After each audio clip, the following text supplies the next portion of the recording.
নীল আকাশ অ্যারোস্পেসের presentation হল নিস্তব্ধতায় ডুবেছিল। Pin পড়লেও শোনা যাবে এমন নীরবতা। তাদের সামনে একটি বিশাল সাদা বোর্ডে জটিল বিমানের নকশা আঁকা ছিল। বোর্ডের দিকে ডজনখানেক চোখ স্থির হয়েছিল। সেখানে উপস্থিত প্রকল্প প্রধান ইঞ্জিনিয়ার ইমরান খানের কপালে ঘামের ফোঁটা চিকচিক করছিল। তিনি অনেক সফল বিমান প্রকল্প সম্পন্ন করেছেন, কিন্তু আজ তার কণ্ঠে উত্তেজনা ছিল। তিনি গভীরভাবে শ্বাস নিয়ে কোম্পানির প্রধান নির্বাহী কর্মকর্তা সিইও অরুণিমা সেনগুপ্তের কাছে বললেন, ম্যাডাম, এটি আমাদের নতুন নকশা। পরিষ্কার আকাশে বিমানটি চমৎকার কাজ করে, কিন্তু যখন এটি উচ্চগতির কম্পনের মধ্যে প্রবেশ করে তখন নিয়ন্ত্রণ হারিয়ে ফেলে। উচ্চগতির বাতাসের কম্পন নিয়ন্ত্রণের জন্য আমরা নোজ সেন্সর পর্যন্ত স্থাপন করে দেখেছি, তবুও কোনো ফল মেলেনি। পুরো হল নীরব ছিল। প্রতিটি প্রকৌশলী মনোযোগ সহকারে শুনছিলেন। এটি কোনো সাধারণ প্রকল্প ছিল না, এটি ছিল বিশ্বের দ্রুততম বিমান তৈরির জন্য একটি আন্তর্জাতিক চুক্তি। সময়সীমা প্রায় শেষ। চূড়ান্ত নকশা জমা দেওয়ার জন্য আর মাত্র 48 ঘন্টা বাকি। কিন্তু বিমানের কম্পন সমস্যাই তাদের আটকে রেখেছিল। এই জরুরি বৈঠকটি সিইও অরুণিমা সেনগুপ্ত নিজে ডেকেছিলেন। হলের দরজা সামান্য খোলা ছিল। সেটির ফাঁক দিয়ে একটি ছায়ামূর্তি উকি দিল। একজন মধ্যবয়সী ভিক্ষুক। সে চুপচাপ সবকিছু দেখছিল। কেউ তাকে খেয়াল করেনি। কয়েক সেকেন্ডের পরেই সে হঠাৎ দরজা খুলে ভেতরে প্রবেশ করল। শান্তভাবে বলল, নকশায় কোনো ত্রুটি নেই। পরিবেশকে নিয়ন্ত্রণ করতে নলের অবস্থান নিয়ন্ত্রণ করতে হবে। তার জন্য একটি সেন্সরযুক্ত ফিল্টার প্রয়োজন। এক মুহূর্তে পুরো হল নীরব হয়ে গেল। সবার দৃষ্টি সেই অপরিচিতের দিকে ফিরল। সে কে? কিভাবে এত নির্ভুলভাবে বলল? সেই মুহূর্তে একটি নতুন গল্পের সূচনা হয়েছিল। পরের কয়েক সেকেন্ডের মধ্যেই হঠাৎ হলে হাসির রোল উঠল। একজন প্রকৌশলী তার বন্ধুকে বিদ্রূপ করে বললেন, তাকে দেখলেই বোঝা যাচ্ছে যেন পাগলা গাড়ত থেকে সোজা পালিয়ে এসেছে। দুজনেই হেসে উঠলেন। অন্য একজন প্রকৌশলী তা শুনে রেগে উঠে দাঁড়ালেন। ইনি কিভাবে ভেতরে এলেন? নিরাপত্তা কোথায়? তাড়াতাড়ি একে বাইরে বের করুন। তার কণ্ঠস্বর হলটিকে কাঁপিয়ে তুলল। নিরাপত্তাকর্মী তৎক্ষণাৎ ছুটে এসে ভিক্ষুকটিকে বাইরে নিয়ে যাওয়ার চেষ্টা করলেন, কিন্তু সেই মুহূর্তে নিজের চেয়ারে শান্তভাবে বসে থাকা সিইও অরুণিমা সেনগুপ্ত আলতো করে হাত তুললেন।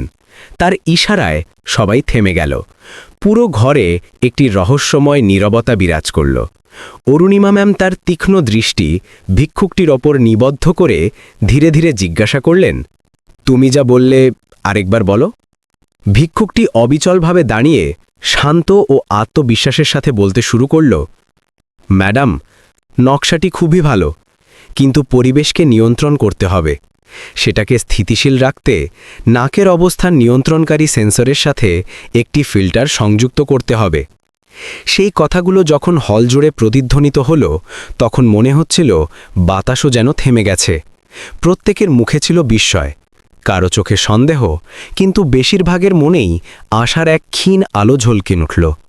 কেউ কথা বলল না, কিন্তু সবাই একই প্রশ্ন ভাবছিল, এই ভিক্ষুকটি কে?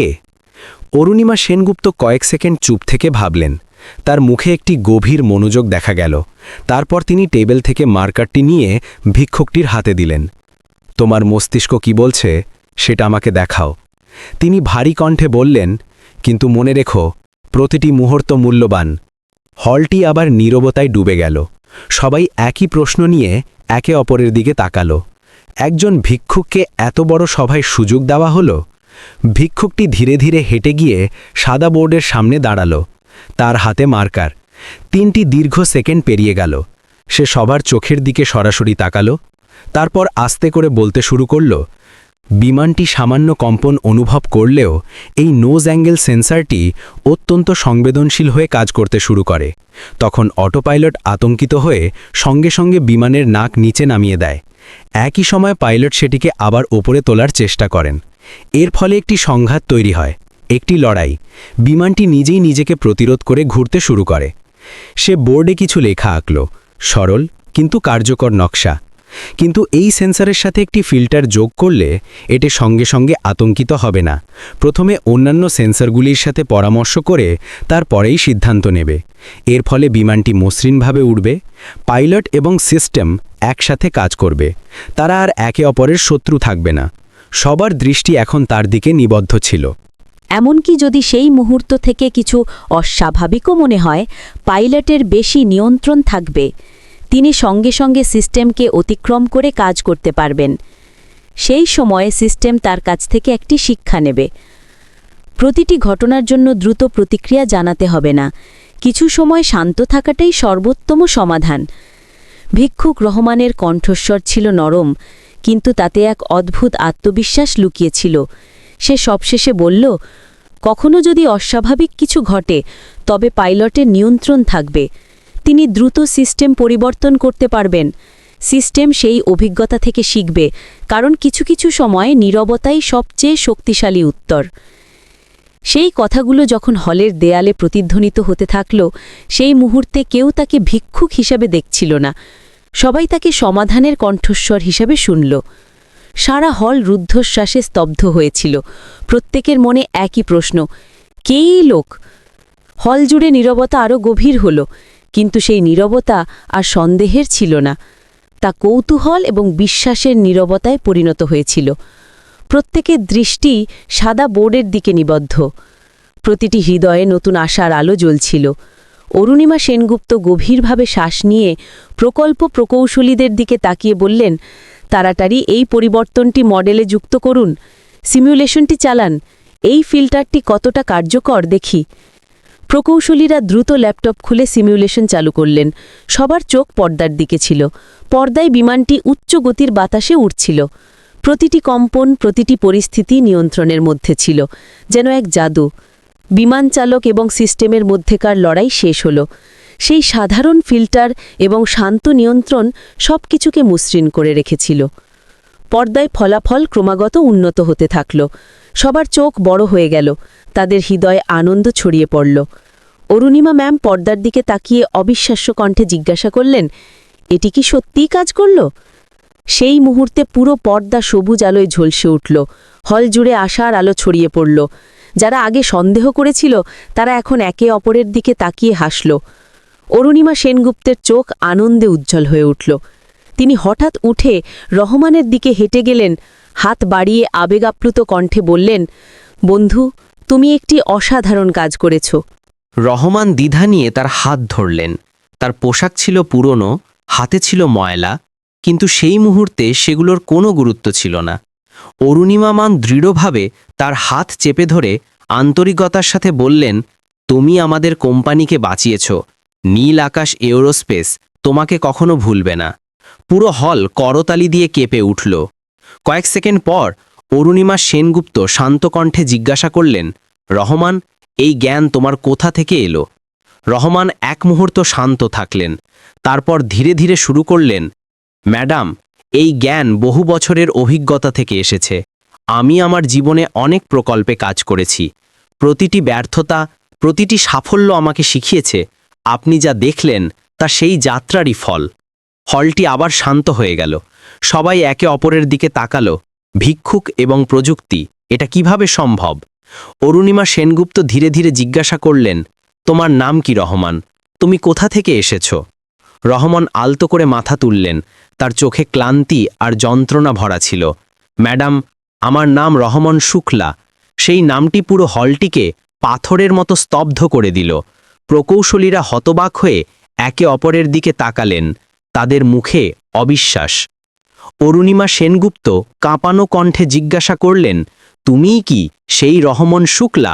ভারত এভিয়েশনে, পুরনো নাম প্যাসিফিক এভিয়েশনের সেই প্রকৌশলী যাকে বিমান 707, পুরনো নাম 811 দুর্ঘটনার জন্য অভিযুক্ত করা হয়েছিল? রহমান ধীরে ধীরে শ্বাস নিলেন এবং দুর্বল কণ্ঠে বললেন, হ্যাঁ ম্যাডাম, আমি। পুরো হল আবার নীরবতায় ডুবে গেল। অরুণিমা সেনগুপ্ত দ্বিধা নিয়ে জিজ্ঞাসা করলেন, কিন্তু সেই ত্রুটিপূর্ণ নকশাটি তুমিই অনুমোদন করেছিলে, তাই না? রহমানের চোখে জল ভরে এলো। তার কণ্ঠস্বর কাঁপতে কাঁপতে বলল, না ম্যাডাম, আমি কখনো অনুমোদন করিনি। আমি বারবার সতর্ক করেছিলাম যে এই নকশাটি বিপজ্জনক, কিন্তু তদারকি নির্বাহী কর্মকর্তা সময়সীমার ভয়ে আমার মতামত উপেক্ষা করে আমার স্বাক্ষর ছাড়াই অনুমোদন করেছিলেন। দুর্ঘটনা ঘটার পর সব দোষ আমার উপর চাপানো হলো। সংবাদপত্র আমাকে খুনি বলে ডাকল। আমার কথা কেউ শোনেনি। তদন্তকারীরাও ছিল পয়সা খাওয়া। আমি না করা অপরাধের জন্য জেলে খেটেছি। তার কণ্ঠস্বর ভেঙে গেল। পুরো হল দুঃখে ভরে গেল।